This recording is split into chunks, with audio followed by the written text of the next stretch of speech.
I will have order.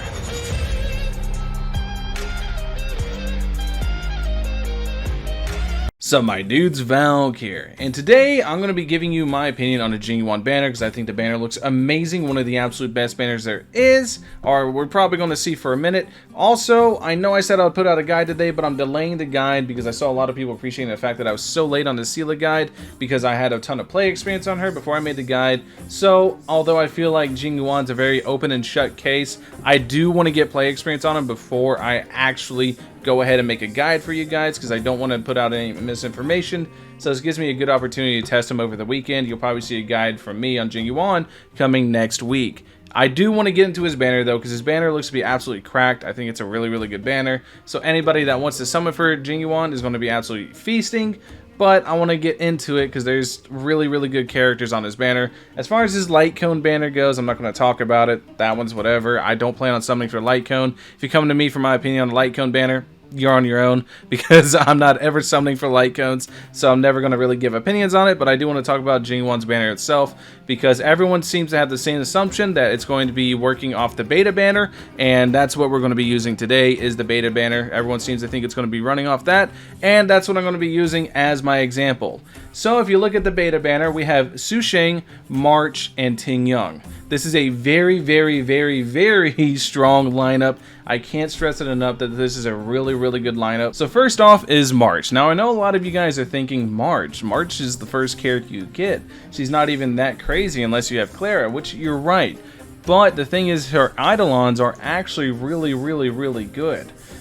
First off is the first one. Every time March 7th's ultimate freezes a target, she regenerates 6 energy. This is really beneficial if you're going against like 5 enemies at once and she freezes 3. That's 18 energy, and also on top of that you're doing actions, so you get 5 energy refund on top of an ult, so she gets 23 energy off of ulting.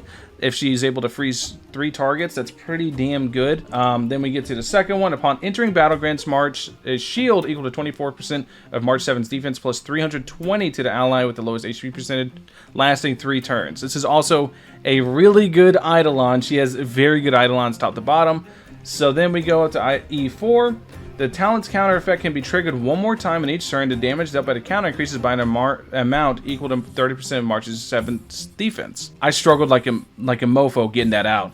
But basically, the counter now scales off 30% of her defense. Really good. Don't need to tell you why. Now it has defense scaling, so it has split scaling essentially with E4, but you're not building her with attack anyways, so it means that her counter can genuinely do some actual decent damage. And then most importantly, if you guys happen to get nothing but oops all marches on the banner, E6. This one's amazing.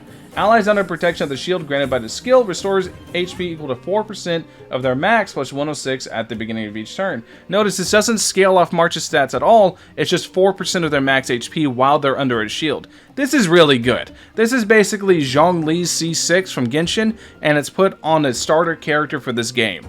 This is a really strong Eidolon. I think it's really good. So if you happen to get Marches, it's not that big a deal. But then the other two are absolute slam dunk characters as well. Next up on the banner is Ting Yong. I feel like I don't even have to explain what Ting Yong does, but just in case, I'm going to explain because she is insane. Essentially, on her skills, she buffs up attack by 25% up to 15% of Ting Yong's current attack and applies Benediction. And then her ultimate regenerates 50 energy for a single ally, increases the target's damage by 20% for 2 turns.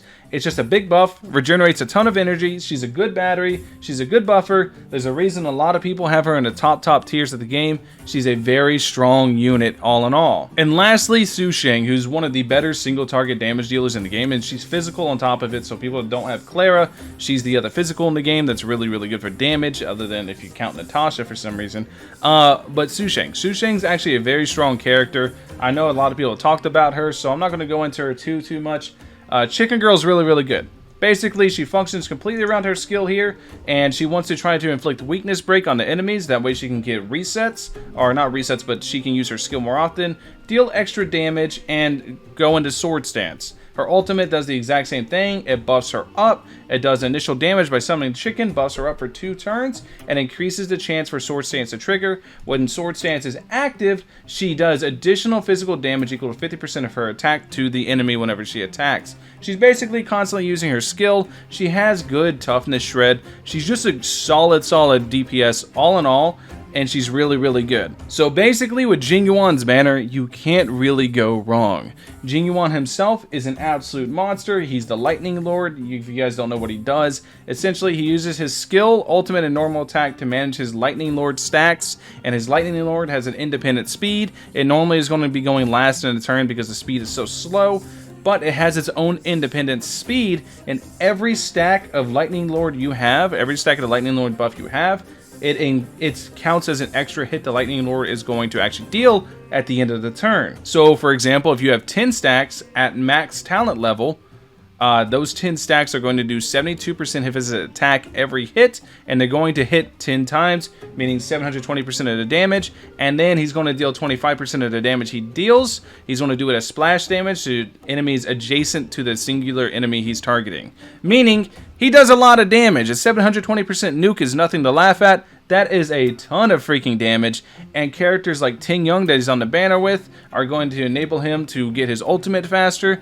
so he can manage his stacks better and try to reach that godlike 10 stacks, because whenever you end a turn, you do lose some stacks. I'll go more into it whenever I make my guide next week, but in the end, I think this is an amazing banner to summon on, especially for like newer players on newer accounts, which we literally all are, because you have Ting Yong, you have March Eidolons, which March Eidolons I've gone over are all really good, and then if you're missing a strong single target damage, you have Su Sheng, who is good for normal, and especially with how light the normal element is, there's really only Clara, Natasha, and Su Sheng. Getting Su Sheng can help a lot with toughness breaking or shredding through the tough of some elite enemies inside the later Hall of Chaos.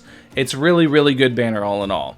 Anyways, let me know what your guys' thoughts are on the banner in the comment section below. Thank you guys for watching. I'll catch you guys in the next one. Peace.